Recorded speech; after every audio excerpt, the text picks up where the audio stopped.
Bonjour, bienvenue encore une fois sur le site Église Carrefour du Suroît. Nous sommes mardi, le 23 avril. Alors tout de suite, j'aimerais continuer l'enseignement, la réflexion sur la parabole des 10 vierges. Alors comme j'ai mentionné, c'est une parabole qui est sur mon cœur depuis un an maintenant. Alors j'ai eu le temps de réfléchir, de prier, de consulter, d'échanger avec des personnes sur le sujet. Et j'aimerais continuer donc ce deuxième enseignement. Que voulait dire Jésus lorsqu'il nous a enseigné sur cette parabole?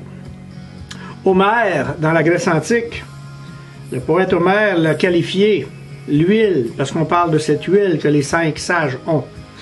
Il a qualifié cette huile d'or liquide. Alors, ce que les Grecs comprenaient de cette huile, l'huile à l'époque, que ce soit pour les Grecs ou pour les Juifs, c'était bénéfique, c'était de l'or, c'était quelque chose de très précieux. J'aimerais vous conduire dans quelques passages et ensuite on va regarder certains enseignements à partir de ces passages pour voir le lien qu'on pourrait faire avec l'huile de la parabole. Allons à Luc 10, 34. Alors Luc 10, 34 nous dit « Il s'approcha et banda ses plaies en y versant de l'huile et du vin. Puis il le mit sur sa propre monture, le conduisit à une hôtellerie et prit soin de lui. » Alors vous avez reconnu sans doute la parabole du Samaritain. La parabole du Samaritain qui avait de l'huile, du vin et même de l'argent, parce que ça nous dit qu'il a pourvu pour l'hôtellerie, pour celui qui avait été blessé, vandalisé sur ce chemin. Mais l'huile, il versa de l'huile. Un deuxième passage. Alors retenez cette huile, ce qu'elle fait, ce qu'elle a comme conséquence.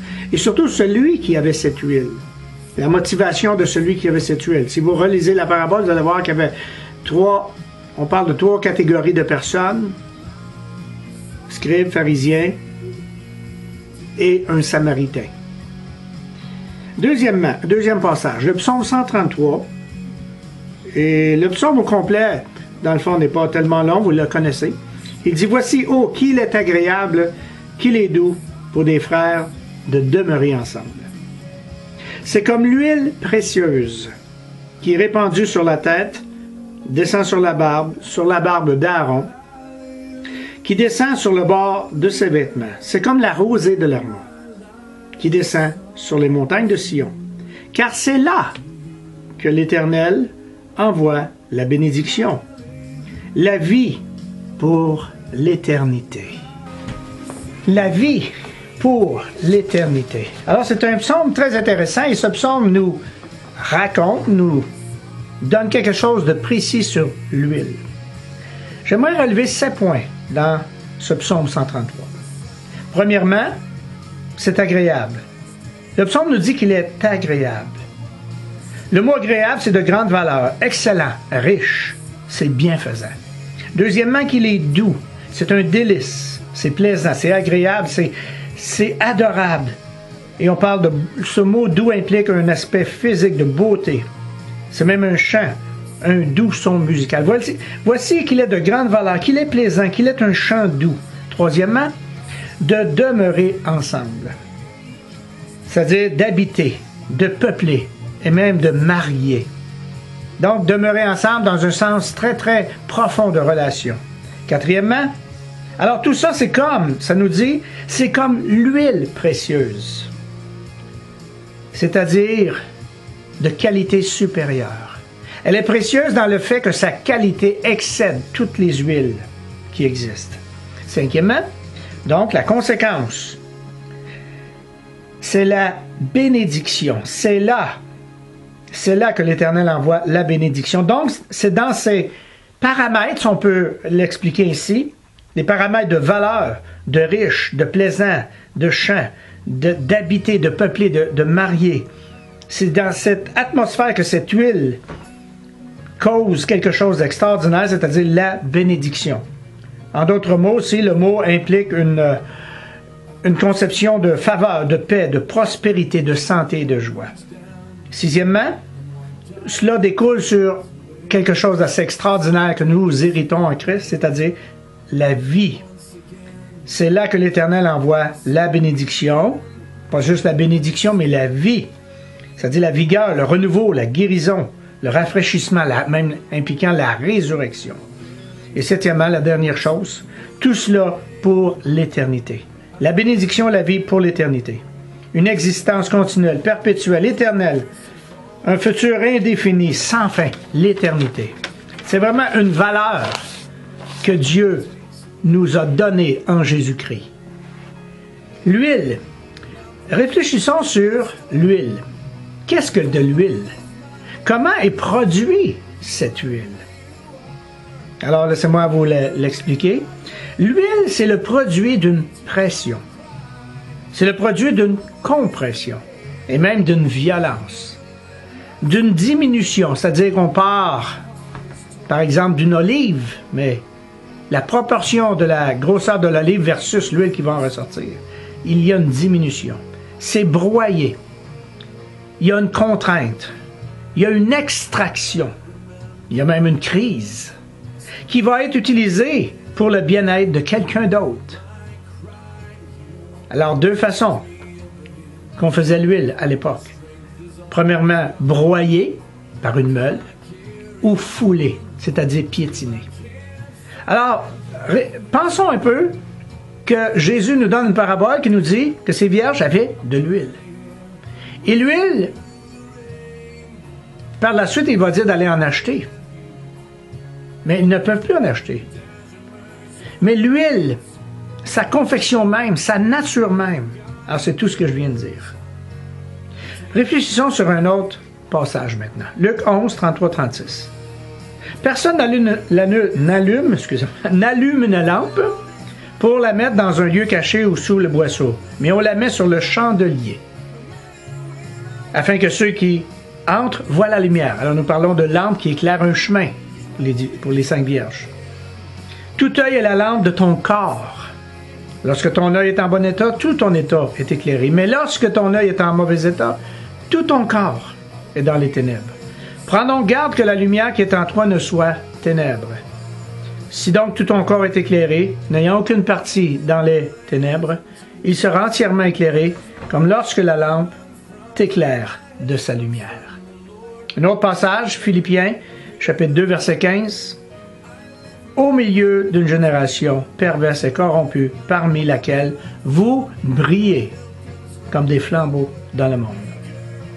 Alors cette huile, l'huile qui peut servir à la cuisson, à réchauffer, mais ici l'huile va servir dans la parabole à des lampes afin d'éclairer un chemin.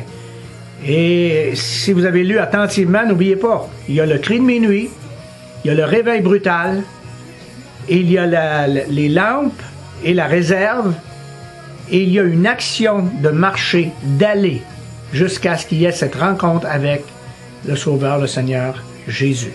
Et le temps n'est pas déterminé ici dans la parabole.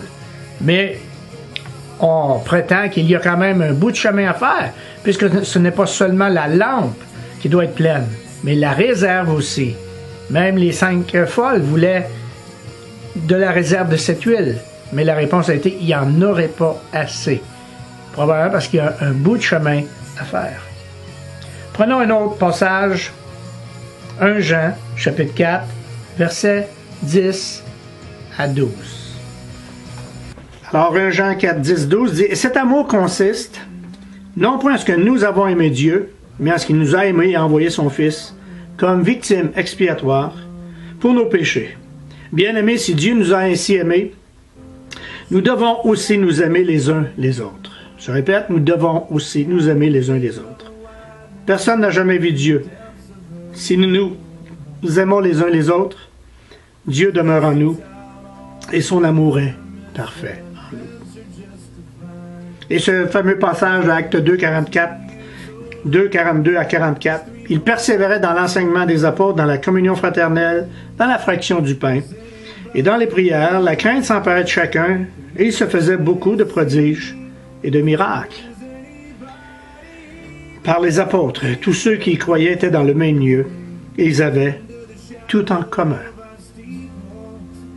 Alors, nous parlons d'huile, nous parlons de lumière, nous parlons de chemin, nous parlons d'un moment précis dans le temps. Nous parlons d'une action, une marche vers la rencontre de l'époux par l'épouse.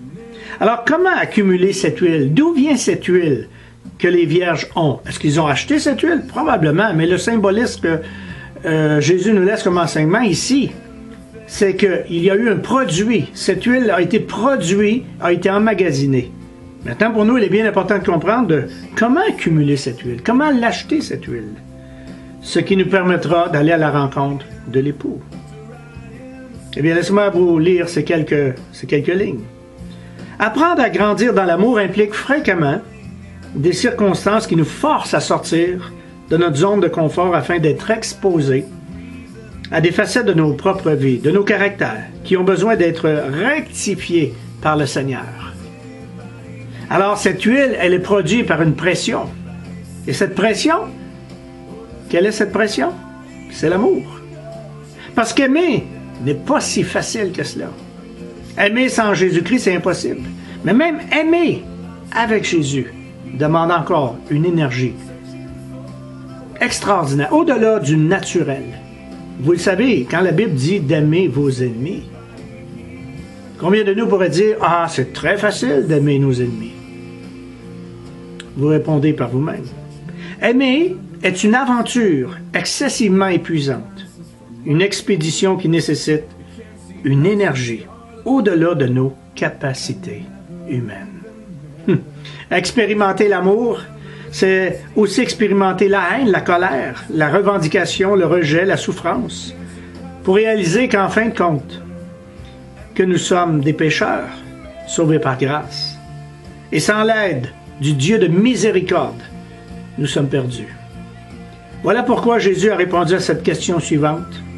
Combien de fois pardonnerai-je à mon frère lorsqu'il péchera contre moi? Sera-ce jusqu'à 7 fois? Jésus lui dit, je ne te dis pas jusqu'à 7 fois, mais jusqu'à 70 fois 7 fois. Matthieu 18, versets 22-23. Alors, je vous laisse sur ces quelques passages, sur cette méditation. Il faut y réécouter si vous n'avez pas tout saisi. Mais nous allons continuer dans cette dimension de l'amour, de la pression, de cette huile qui, à mon sens, est plus que d'être rempli du Saint-Esprit. Mais d'être rempli du Saint-Esprit, oui, mais avec le fruit de l'Esprit. Pas simplement la manifestation de l'Esprit. Les Corinthiens avaient une manifestation de l'Esprit. Mais il y avait un manque de fruits du Saint-Esprit qu'on retrouve dans Galates, qu'on va voir par la suite. Alors, c'est tout pour aujourd'hui. Je pense que c'est suffisant. Alors, je vous souhaite une bonne étude de la parole de Dieu, une bonne réflexion, et pensez à la dimension de l'amour que Dieu veut nous faire expérimenter par le Fils dans ces derniers temps. Amen. Bonne journée et bonne étude.